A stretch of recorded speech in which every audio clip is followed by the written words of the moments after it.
Bienvenue dans cette leçon, nous allons parler des tableaux et des listes.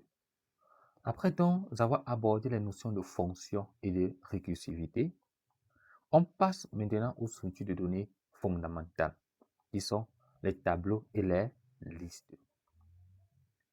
Déjà, qu'est-ce qu'une structure de données? La structure de données, c'est une structure qui permet de regrouper plusieurs données sous un même nom. Bon, on va commencer par le tableau. Le problème qui se pose quand on n'utilise pas les tableaux, imagine, il te faut stocker, par exemple, 5 notes d'élèves. Note 1, note 2, note 3, note 4 et note 5. Maintenant, le problème qui va se poser ici, c'est que c'est compliqué de manipuler ces notes-là dans les boucles. C'est compliqué. Et maintenant, par exemple, imagine, si on a près de 1000 notes, ça devient alors infernal. Parce qu'ils sont indépendants, ils sont liés par rien. Et ce n'est pas aussi pratique pour calculer les moyennes. Maintenant, face donc à ce problème, il est important d'utiliser la notion de tableau. C'est-à-dire qu'on a une colonne où on a stocké on a un tableau contenant les colonnes où on a stocké tous ces éléments, n'est-ce pas? Maintenant, pour la définition de savoir qu'est-ce qu'un tableau. Oui, donc pour la préoccupation de savoir qu'est-ce qu'un tableau. Le tableau, c'est tout simplement une collection ordonnée d'éléments de même type accessibles par un indice ou index. Voici par exemple un exemple de tableau. En informatique, voici un tableau. La première colonne a l'indice 1, l'indice 2, l'indice 3, l'indice 4, l'indice 5. Et pour avoir accès à l'élément, si c'est tableau, par exemple, indice 5. Par exemple, si je fais note indice 5, tableau de note 1, 2.5 de rien. Note indice 5, ça va me donner ça. Ça va me donner 11 et non 5. 11, ok? Il ne faut pas faire la confusion entre la valeur qui est dans l'indice et l'indice. Considérez l'indice comme le numéro de colonne, n'est-ce pas? Voilà. Maintenant, quelles sont les caractéristiques d'un tableau? Un tableau, premièrement, a l'indice. C'est la position d'un élément. Et ça peut être soit 0, soit 1. Donc, l'indice peut commencer généralement par 0 ou par 1. Maintenant, un tableau a une taille fixe. Donc, une fois déclaré, on ne peut plus changer la taille du tableau. Donc, c'est très important de le savoir. Type unique. Tous les éléments ont le même type. Si sont les entiers, sont les entiers. Si c'est le test, n'est-ce pas? Maintenant, accès direct. On peut accéder à n'importe quel élément via son indice. Et voici donc la syntaxe de notre tableau. Voici la syntaxe de notre tableau. Comment est-ce qu'on déclare une variable tableau? Par exemple, une variable de type tableau, autant pour moi. Par exemple. En fait, le tableau, ce n'est pas un type, c'est une structure de données. Comment est-ce qu'on déclare un tableau? Oui. Voilà, note, n'est-ce pas? Par exemple, dans la variable note, on peut stocker notre tableau 1 à 5 d'entier. Et il faut savoir que la taille peut varier. Par exemple, tableau de 10 réels, avec un indice de 0 à 9, par exemple. Tableau, dans la variable taille, n'est-ce pas, on déclare tableau 0 à 9 de réel. Et maintenant, pour affecter par exemple l'élément dans le tableau, notre indice, on met la valeur, n'est-ce pas? Donc, c'est très important de le connaître. Voilà. Maintenant, pour la lecture, pour lire par exemple un élément dans un tableau, on utilise toujours l'indice. Lire par exemple note 3. Ça permet de lire. Donc, l'élément qui a l'indice 3, n'est-ce pas? Oui. Donc, ça permet de lire un élément à l'indice 3, autant pour moi. Maintenant, vous allez plus comprendre ça dans les boucles. Maintenant, au niveau de l'affichage, afficher, par exemple, une note indice 4. On va afficher la note qui a l'indice 4, n'est-ce pas? Et maintenant, on va passer on va faire plusieurs exemples de manipulation des tableaux afin de vous permettre de réellement comprendre comment le tableau fonctionne. n'est-ce pas? Et il faut savoir que la théorie sans pratique est vide, n'est-ce pas? Donc, d'où cette pratique avec ces exemples concrets. Donc, vous pourriez tester ça sur AlgoBox, téléchargeable sur mobile, sur Android ou encore sur Linux. Par exemple, moi, j'utilise le système Linux. Voilà. Premier exemple, remplir et afficher un tableau. Il faut savoir que la boucle d'excellence pour remplir et afficher un tableau, c'est la boucle pour. Voilà. Premièrement, il déclare notre variable note qui va stocker un tableau de 1 à 5 indices de réel. Maintenant, il déclare la variable i qui va me permettre de parcourir le tableau. Maintenant, qu'est-ce qui va se passer pour l'i, pour remplir le tableau? Pour i allant de 1 à 5, afficher entre la note i. Regardez, l'i note indice, n'est-ce pas? Fin pour. Je ne sais pas si vous comprenez. Donc, c'est-à-dire que lorsqu'on va parcourir le tableau, on va parcourir 5 fois, on va donc avoir 5 notes, n'est-ce pas? Hein, dans nos indices là. Voilà. Maintenant, pour lire cela, c'est le même processus. On parcourt toujours le tableau. C'est compréhensible, j'espère. Voilà. Et voici une simulation, par exemple, si on veut saisir ceci au tableau, vous pourrez prendre la peine de le lire. C'est compréhensible. Voilà. Maintenant, on va continuer avec l'exemple 2. Calculer la moyenne d'un tableau. Comment est-ce que ça se passe pour calculer la moyenne d'un tableau? En fait, quand il existe la moyenne d'un tableau, c'est qu'on a un tableau de 5 éléments par exemple. On va additionner tous les éléments, toutes les colonnes du tableau et on va diviser par le nombre de tableaux. Supposons qu'on déclare notre tableau de 1 à 5, des indices allant de 1 à 5, n'est-ce pas? On stocke ça dans la variable note. Voilà. Maintenant, on déclare notre compteur, notre somme de type réel où on va stocker, n'est-ce pas, où on va affecter à 0. Donc la somme au départ c'est 0. Notre moyenne de type réel, n'est-ce pas? Au début, qu'est-ce qui se passe? Au début, il faut savoir qu'au niveau de la moyenne, on pouvait affecter à 1 pour éviter les conflits inutiles ou les faux calculs. Ouais. Voilà. Maintenant, au début, qu'est-ce qu'on dit? Pour i de 1 à 5, afficher note i, note i. Nous sommes d'accord, on remplit le tableau, n'est-ce pas? Nous sommes d'accord. Maintenant, pour calculer la somme prend donc somme plus note i. Donc, on prend la somme initiale qui est 0 plus la première note du tableau au premier tour. Maintenant, au deuxième tour, on prend le résultat de ça, on fait plus ce qui est la note 2 qui est la deuxième colonne. Et ainsi de suite 5 fois. Maintenant, on sort de la boucle. On sort de la boucle. Donc, si on porte moyenne, on a affecté somme plus petit que 5, on met dans la boucle. Ça va afficher ça 5 fois. Et donc, ça va faire le calcul 5 fois. Pour chaque fois. Et notre algorithme ne sera pas correct. C'est pour ça qu'on le sort de la boucle. Lorsqu'on a la somme, la moyenne sera donc égale à quoi? À la somme divisée par 5. Vous voyez, c'est l'opérateur d'affectation. Attention, ce n'est pas égal.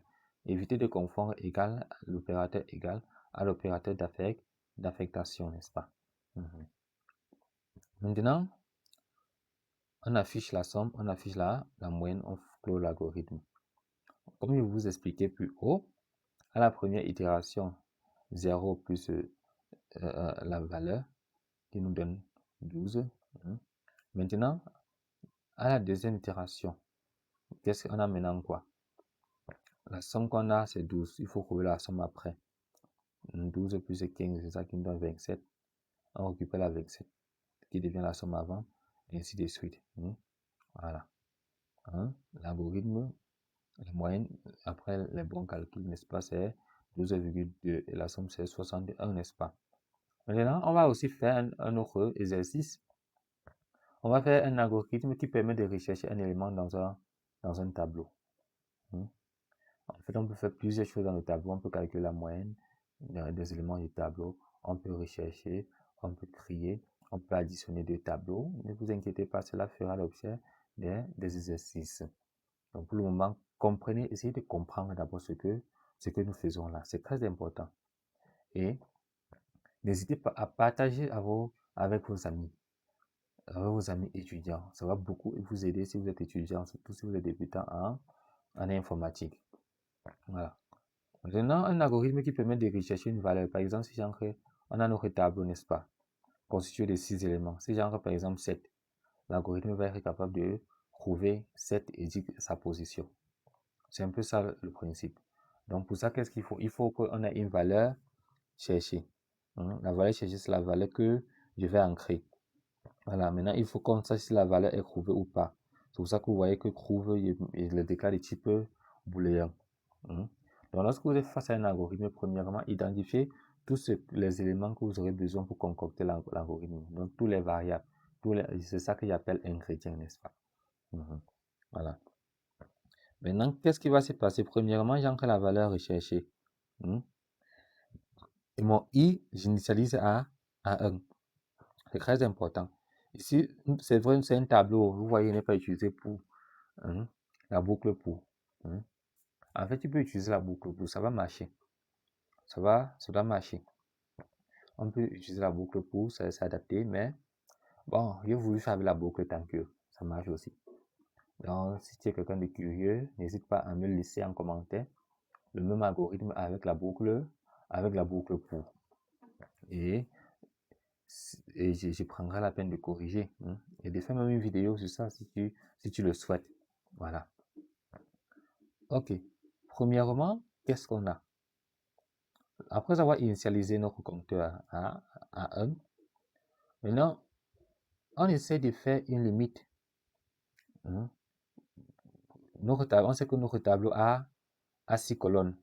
Donc, on ne doit pas dépasser 6 colonnes. Le i, lorsqu'on parcourt le tableau, il doit être plus petit ou égal à 6, n'est-ce pas? Voilà. Maintenant, ça c'est la condition qui va nous permettre d'ancrer ici là. Et qu'est-ce qui se passe aussi? Trouver est égal à faux. Voilà. Donc au départ, on a trouvé aucun nombre. Maintenant, qu'est-ce qui se passe? On dit que c'est nombre. Donc si nous sommes dans le tableau et qu'on n'a encore rien trouvé, qu'est-ce qu'on fait? On se met à chercher. Voilà. Si en cherchant, n'est-ce pas, on trouve notre valeur. Le nombre du tableau, n'est-ce pas? Le nombre du tableau correspond à la valeur qu'on cherche, alors trouver devient vrai. Non, notre variable trouver prend un affect vrai. Et sinon, on continue à chercher le tableau, on doit incrémenter. Fin tant que. Maintenant, si la valeur trouvée est égale à vrai, qu'est-ce qu'on fait? Afficher la valeur 9 par exemple, est à la position par exemple 2. Ça c'est un exemple juste. Sinon, on affiche valeur non trouvée si on a tout parcouru le tableau, on n'a rien trouvé. Et le i, où on affecte i plus 1, c'est ça qui permet en fait d'incrémenter, de parcourir le tableau. Parce que sans ça, vraiment, notre boucle sera infinie. Donc c'est important. Ok. On va simuler par exemple, n'est-ce pas? On va se focaliser sur notre tableau 9. Voilà. Si par exemple, à la première étape, bon, 5, 12, 7, 9, 15, 8, là, je les ai reportés ici dans la colonne nombre i. Ils sont reportés là, n'est-ce pas? Voilà. À la première itération, n'est-ce pas? Le nombre i, c'est 5.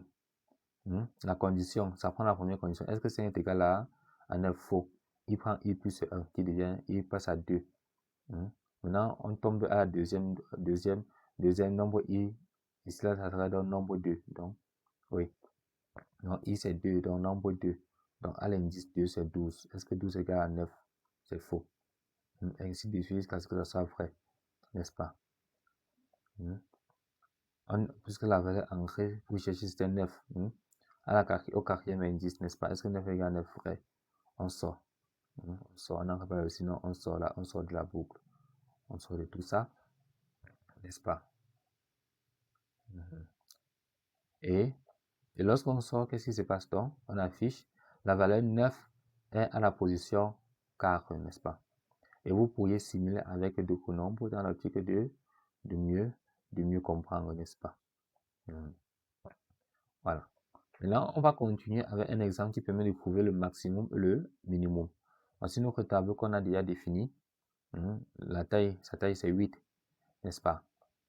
Et l'indice commence à partir de 1. Premièrement, qu'est-ce qu'on veut? On veut que dans ce tableau, on puisse trouver le nombre minimal et le nombre maximal. Imagine, tu gagnes un marché dans une école.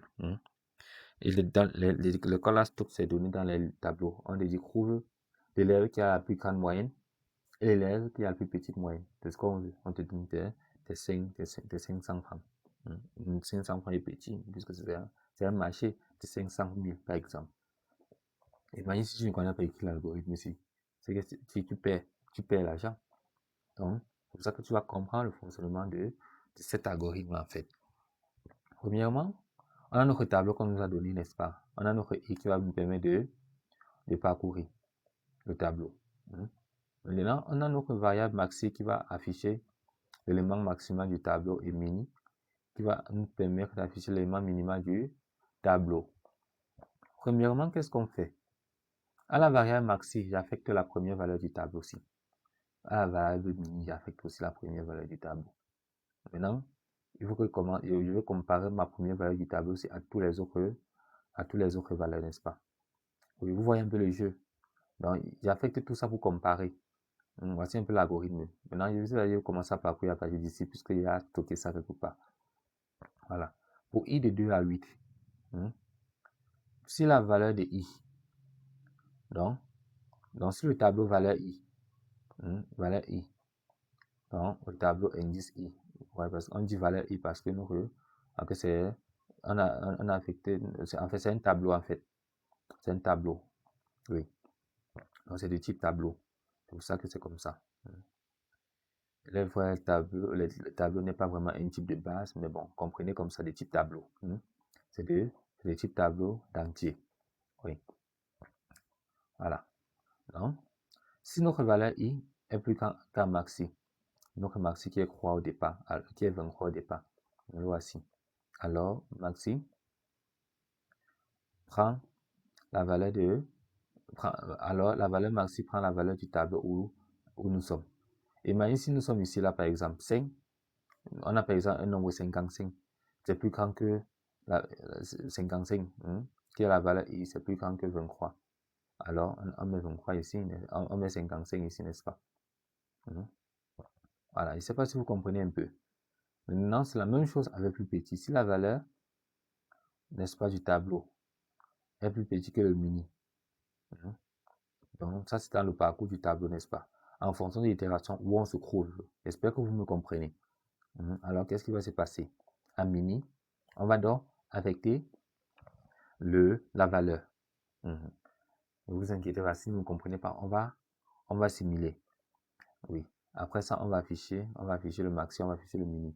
Voilà, voici toutes nos valeurs du tableau que j'ai reporté ici. N'est-ce pas? Au départ, maxi c'est 23 et mini c'est 23. Nous sommes d'accord. Voilà. Puisque l'autre boucle commence à partir de 2.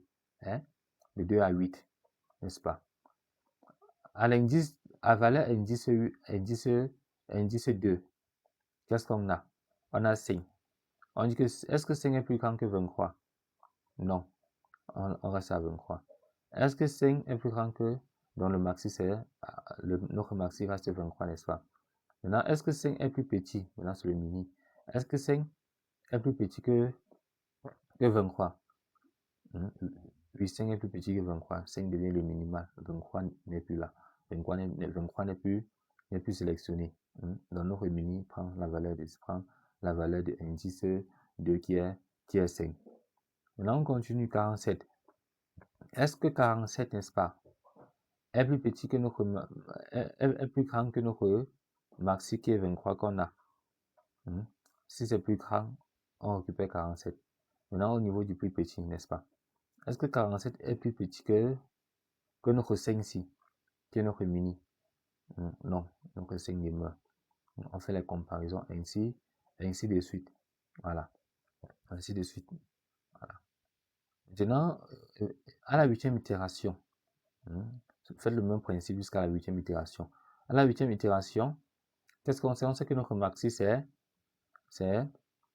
combien? C'est 47. Donc, montons plutôt à la 7e itération. On sait que notre maxi, c'est 47 et notre mini, c'est 5, n'est-ce pas? Oui, 45 et 5. Nous sommes d'accord? Oui, parce qu'en faisant les comparaisons, on constate que 19 ne dépasse pas 47 et 19 est plus grand que 5, n'est-ce pas? Maintenant, on continue. À la 8e itération, on a 4 qui est notre valeur du tableau. On va dire, est-ce que, n'est-ce pas, 4 est plus grand que 47? Non, 47 reste. Est-ce que 4 est plus petit que 5? Oui. Donc, on écrase 5, on met 4. On affiche le maximum, c'est 47, le minimum, c'est 4. Je ne sais pas si vous voyez un peu la puissance de ça. C'est exactement comme ça que la machine se comporte en fait. Maintenant, on continue. L'algorithmique est tellement fort que on peut en fait aussi faire les matrices, n'est-ce pas? C'est-à-dire un tableau à plusieurs dimensions. En fait, les tableaux à 2 dimensions. Oui, même à 3 dimensions, en fonction de la complexité en fait. Oui, bon, pour le moment, on va se concentrer sur un tableau à 2 dimensions. Pour le tableau à 2 dimensions, voici comment on déclare. Par exemple, le tableau des matrices. Le premier bloc, ce sont les lignes. Le deuxième bloc, ce sont les colonnes. Et voici les lignes, n'est-ce pas? Et voici les colonnes. Les colonnes. Nous sommes d'accord. Voilà. Maintenant, par exemple, si on veut avoir accès à un élément précis dans le tableau ci, si je dis par exemple, je veux avoir accès à la matrice, je veux avoir accès à l'élément qui est à la ligne 2 et à la colonne croix, c'est notre 7. Si on dit par exemple ligne croix, colonne carré, c'est notre croix. Nous sommes d'accord. Voilà. Maintenant, pour parcourir la matrice, on a 2 tableaux. On a 2 tableaux, donc on aura besoin de 2 compteurs. Le premier compteur qui va parcourir les lignes. Et maintenant, dans les lignes, on a les colonnes. Et le deuxième compteur qui va parcourir les colonnes, n'est-ce pas? Donc, après avoir déclaré la taille de notre matrice, n'est-ce pas? On sait que la taille du tableau des lignes sera croix et des colonnes, ça serait 4, n'est-ce pas? 1, 2, 3, 4. 1, 2, 3. Nous sommes d'accord? Exactement comme ça. Pour i allant de 1 à 3, pour j allant de 1 à 4, qu'est-ce qui va se passer? On va afficher notre matrice. En fait, on va afficher, donner, on va dire à l'utilisateur donner les valeurs de la matrice IJ. Voilà. Et maintenant, comme ça, qu'est-ce qui va se passer? Il va entrer dans les valeurs. Fin pour. On fait les 2 boucles. Pour l'affichage, c'est le même principe, n'est-ce pas? Et ne vous inquiétez pas, on aura d'autres tutoriels où on va vraiment manipuler ces matrices-là avec plein d'autres exercices. Voilà. Maintenant, on va voir la liste. Donc, on va arrêter là pour les tableaux. On a enfin de ne pas trop vous surcharger le cerveau. On va voir les autres notions comme l'écrit dans d'autres vidéos. Voilà. Maintenant, la liste, c'est quoi? C'est aussi comme un tableau. Mais lui, il permet de faire quoi? En fait, ce qui le différencie du tableau, c'est que dans la liste, les tailles sont variables. En fait, la taille de la liste est variable. Ce n'est pas fixe. On peut facilement ajouter. On peut facilement ajouter dans la liste. Or, ce n'est pas le cas dans le tableau. Donc, c'est très important de le savoir. Et les opérations qu'on peut faire sur la liste, on peut ajouter, on peut retirer. Voilà. Voici comment on déclare ma liste. Ma liste, 2 points, liste entier. Maintenant, pour ajouter, regardez comment c'est puissant. Ma liste, point ajouter. Si on veut ajouter, par exemple, 10, point ajouter 10. Si on va ajouter 15, ma liste, point ajouter 15, n'est-ce pas? Je ne sais pas si vous comprenez un peu. Donc, c'est vraiment important de savoir comment ça fonctionne. Maintenant, si on veut ajouter à la position 1, donc supposons que nous sommes à l'indice, on passe sur l'indice 0. Ma liste 1, 12. Donc, on ajoute 12 à la position 1 en fait. Je ne sais pas. Donc, 0, 1, l'indice 1. Vous me comprenez, n'est-ce pas? Pour supprimer, par exemple, ma liste supprimer 2. Supprimer qui prend en paramètre l'indice 2. N'est-ce pas? On va supprimer le 15 qui a l'indice 2. Je ne sais pas si vous voyez. Pour avoir la taille, ma liste point taille. Vous voyez comment la liste, c'est flexible, n'est-ce pas? Voilà. Pour avoir accès à la liste, par exemple, tu dis à X, tu affectes ma liste 0, ça va t'afficher le titre ici. Donc, c'est important de comprendre cette syntaxe. Voilà. Et voici un exemple sur la liste, par exemple. Voici un exemple, n'est-ce pas? Par exemple, ça, ici, ça est de la liste d'un algorithme qui permet, par exemple, de faire ta liste de courses. Donc, tu veux te gérer, t'auto-gérer. Tu veux ton propre logiciel à toi, n'est-ce pas? Où tu vas enregistrer tes courses, par exemple. Par exemple, tu veux dire que aujourd'hui, il n'est pas au marché. Et tu vas enregistrer. On dit que si tu vas aller au marché, appuie sur 1 pour ajouter un article, par exemple, l'article que tu vas acheter. Tu appuies sur 1, tu ajoutes tes articles. Maintenant, appuie par exemple sur 2 pour afficher. Maintenant, si tu veux supprimer un article, appuie sur 3. Si tu veux quitter, appuie sur 0 par exemple, n'est-ce pas? Donc, voici un peu ça. On déclare notre course de type, qui sera de type liste de tests. Liste de type test. On aura le test, le choix entier, l'article de type test. Et qu'est-ce qu'on aura aussi? On aura aussi notre compteur qui va nous permettre de parcourir. Oui. Maintenant, la course au départ, notre course, c'est une liste vide, n'est-ce pas? Je ne sais pas si vous comprenez la logique. C'est important de comprendre ceci pour pouvoir travailler en langage de programmation. Voilà. Nous, on va utiliser la boucle répétée. J'ai omis cette boucle-ci là. Donc, la boucle répétée aussi, lui, il permet de répéter une condition jusqu'à ce que la condition, jusqu'à ce que ça ne soit pas vrai en fait. Alors, il fonctionne un peu comme la boucle tant que. Donc, voilà. Dans la boucle répétée. Maintenant, qu'est-ce qu'on fait? Afficher 1. Lorsqu'on affiche 1, donc 1, ajouter 1 correspond à ajouter un article. Donc, ça, c'est un menu pour l'utilisateur, n'est-ce pas? 2 correspond à afficher la liste. 3 correspond à supprimer un article. 0 correspond à quitter. Et on lit le choix de l'utilisateur qui va ancrer, n'est-ce pas? Et parce que le choix, c'est de type entier. Maintenant, si le choix est égal à 1, alors afficher article à ajouter. Voilà. Lit article, il ancre l'article. Maintenant, course, qu'est-ce qui se passe lorsqu'il va ancrer l'article? On va ajouter dans la liste course pour ajouter article qu'il a ancré. Voilà. Vous voyez, ça prend un paramètre l'article. Voilà. Maintenant, afficher article, ajouter. On a occupé l'article. On dit que ça a été ajouté. Maintenant, si c'est le choix 2, on va donc à afficher. Pour afficher, on va aussi parcourir la liste puisque nous sommes à l'indice 0. C'est pour ça que vous voyez, pour i de 0 à course taille moins 1. Donc, si on a 20, de 0 à 19, c'est 20. Donc, ça sera de i allant de 0 à 19. C'est pour ça que vous voyez le moins 1. Voilà. Et maintenant, afficher i plus 1, course i. C'est-à-dire qu'on va afficher tous les éléments de la liste, n'est-ce pas? Voilà. Donc, i plus 1, ça serait les numéros. Maintenant, course i, à chaque numéro, on aura de chaque numéro de course. Par exemple, 1, par exemple, on va mettre patate de sac. Je ne sais pas si vous comprenez. Alors, si c'est le choix, quoi, on va supprimer, n'est-ce pas? On va supprimer. Donc, afficher, on va te demander afficher le numéro à supprimer. Si tu as par exemple 2. Maintenant, course point supprimer i-1.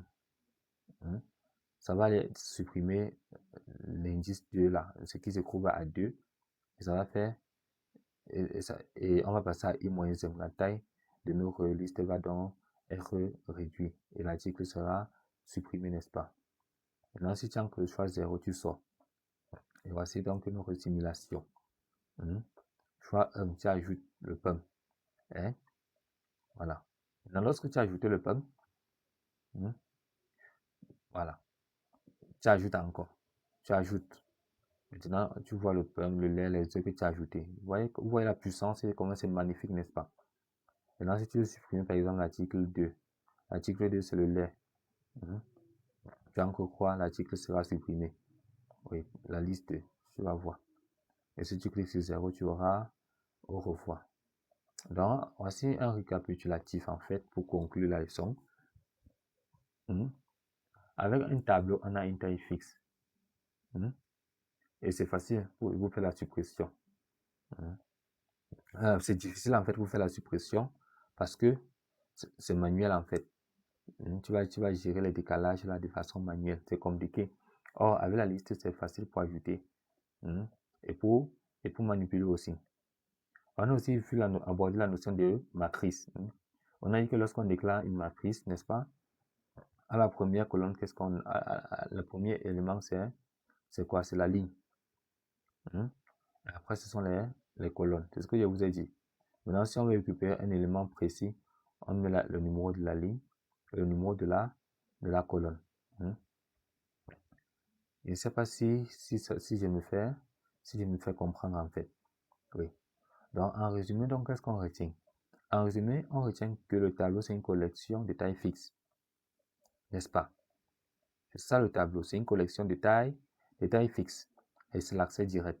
La liste, c'est de taille variable. Les tableaux 2D sont les matrices lignes colonnes. Et la boucle pour, c'est le meilleur ami des tableaux.